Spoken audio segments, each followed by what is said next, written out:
R24 Kolkata news কোনো সহিংস ক্ষতিকর কিংবা বেআইনি কার্যকলাপ প্রচার করে না। এই চ্যানেলের দেওয়া সমস্ত বিষয়বস্তু শুধুমাত্র শিক্ষামূলক এবং বিনোদনের উদ্দেশ্যেই তৈরি।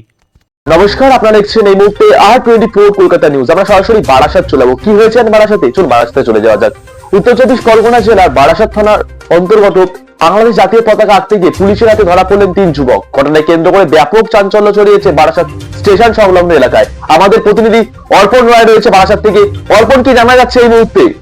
এখনো পর্যন্ত আমি যেটা জানতে পারছি রোহিত, যেটা গতকালকে বারাসাতে 5 নম্বর প্ল্যাটফর্মের টিকিট কাউন্টারের পাশ থেকে শুরু করে বেশ কয়েকটি জায়গায় তারা বাংলাদেশের পতাকা আঁকতে শুরু করে এবং তার পাশাপাশি তোমাকে যেটা আমি জানানোর চেষ্টা করব, তার পাশাপাশি তারা সেখানে স্লোগানও দেওয়ার চেষ্টা করে।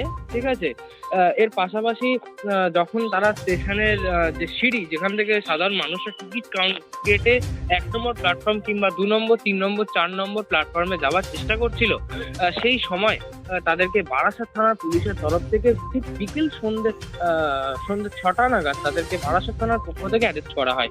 সূত্র মারফত যেটা জানা যাচ্ছে, এখনো পর্যন্ত তাদেরকে বারাসাত থানার পক্ষ থেকে তাদেরকে রাত্রি 11টা থেকে 11:30টার মধ্যে তাদেরকে ছেড়ে দেওয়া হয়, যেমনটা সূত্র মারফত আমরা জানতে পারছি। একদম একদম অর্পণ, তুই আমার সাথে থেকো।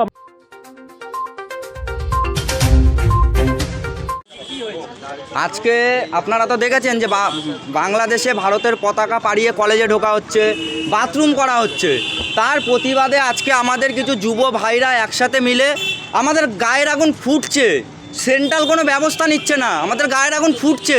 আমরা সেই জায়গাতে আজকে বারাসাত প্ল্যাটফর্মের পাশে আমরা জাতীয় বাংলাদেশের পতাকা আঁকছিলাম, একে সেটার উপরে পাড়ানো হচ্ছিল।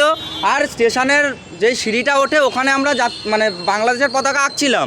তখন আমাদের বারাসাত থানার অফিসাররা গিয়ে আমাদের সহযোদ্ধাদেরকে অ্যারেস্ট করে নিয়ে এসছে। আমাদের 2 জনকে গ্রেপ্তার করেছে, ওনাদেরকে আর্য দাস আর সুবীর। আমরা বারাসাত নবপল্লীতে থাকি।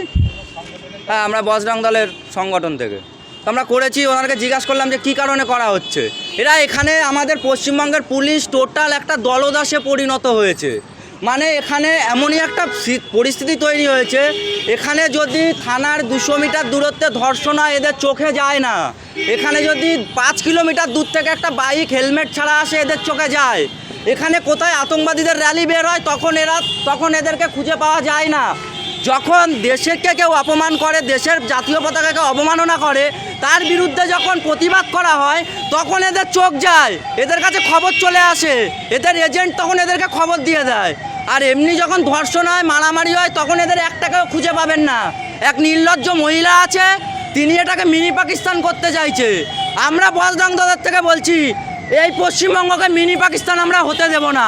আর আমরা এখনও থানায় রয়েছি, আমাদের সহযোদ্ধাদের যদি না ছাড়ে আমরা সারা রাত এই থানার সামনে বিক্ষোভ করব, সারা রাত।